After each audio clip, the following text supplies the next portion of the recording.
What's up, guys? I'm Omar, and welcome to another weekly transmission of your favorite podcast, Conversation Without Borders. Today, I want to tell you about the biggest animal in the world. For this, I have two special guests who are very prestigious biologists. Dr. Luis, Dr. Mary, how are you today?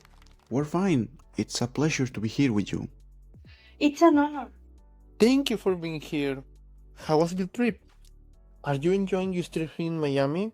It was really amazing.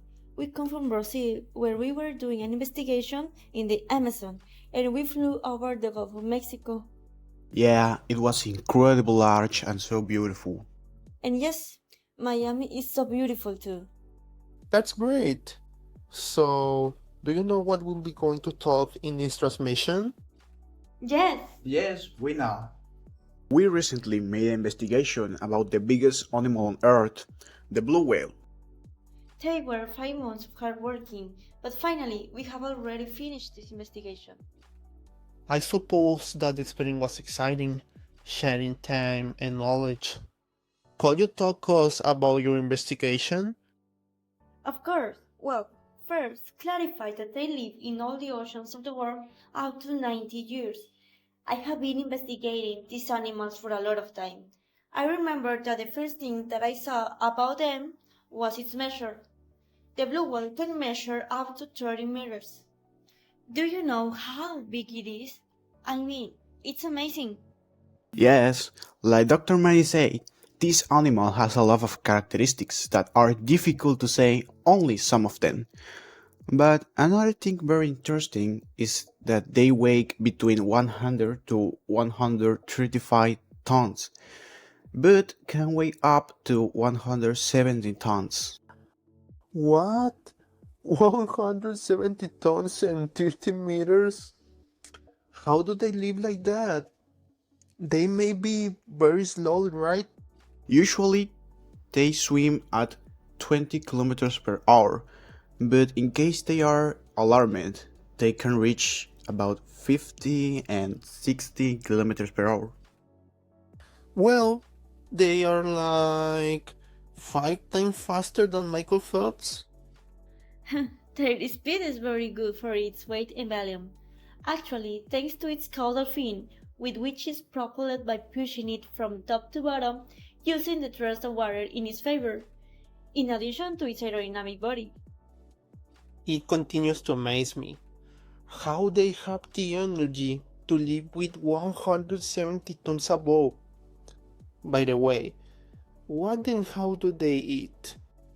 They have a behavior called filter feeder, which means it feeds on tiny crustaceans such as krill, small fish, and other organisms. They take in huge amounts of water and then push it out, trapping the krill and other organisms inside. Yeah, they eat about 4 tons of food a day. Really? 4 tons? I actually thought they ate bigger fish, but then turns out they go for the smaller ones.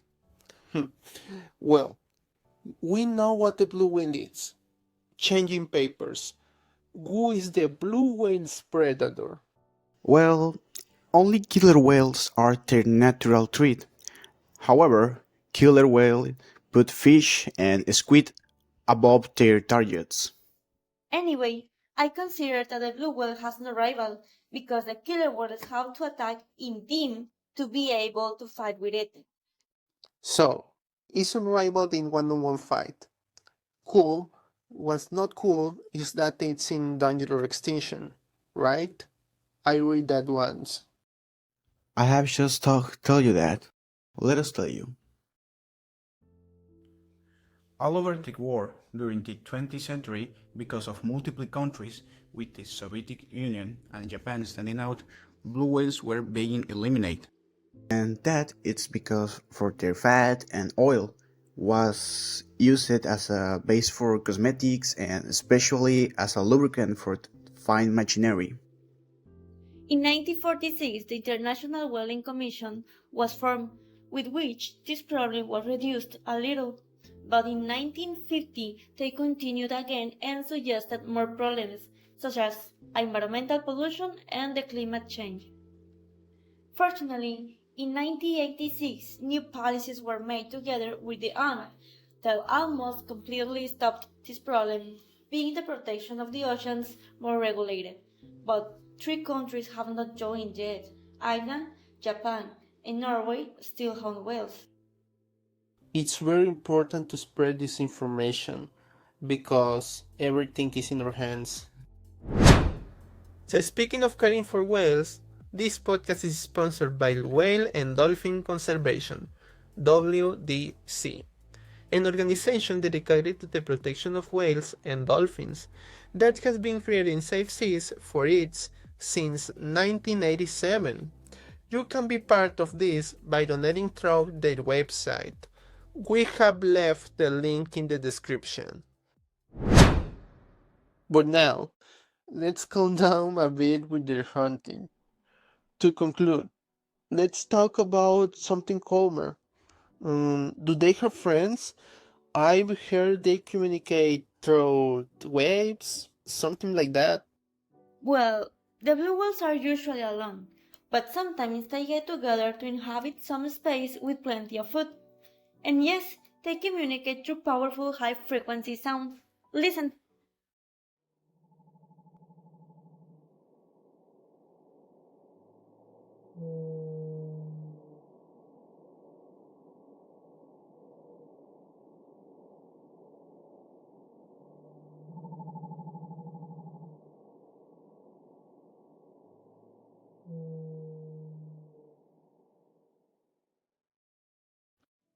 What a strange. Also, after a period of 10 to 12 months of gestation, whales are born and remain with their mothers for approximately 8 months, then go on to live independently. In fact, they measure between 7 and 8 meters and weigh 3 tons approximately. 7 or 8 meters. Wow, I'm surprised with all the information you guys have given us. Now, I would like to go and meet the blue whales, but I'm terrified of the ocean. Will you believe me if I told you that their ancestors were more than 50 million years ago? Its precursor, Pachycetal, inhabited the earth, gradually evolving until the sea was its main habitat.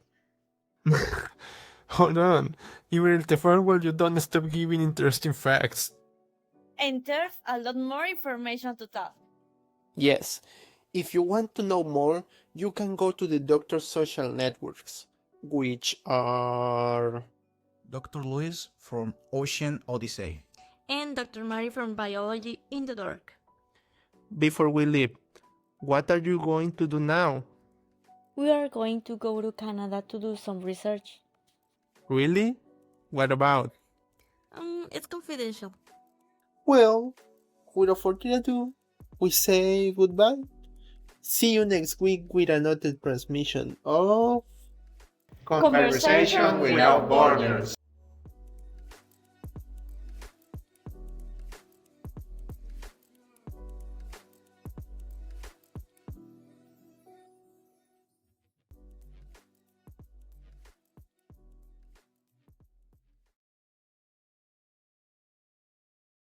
I will tell you a secret.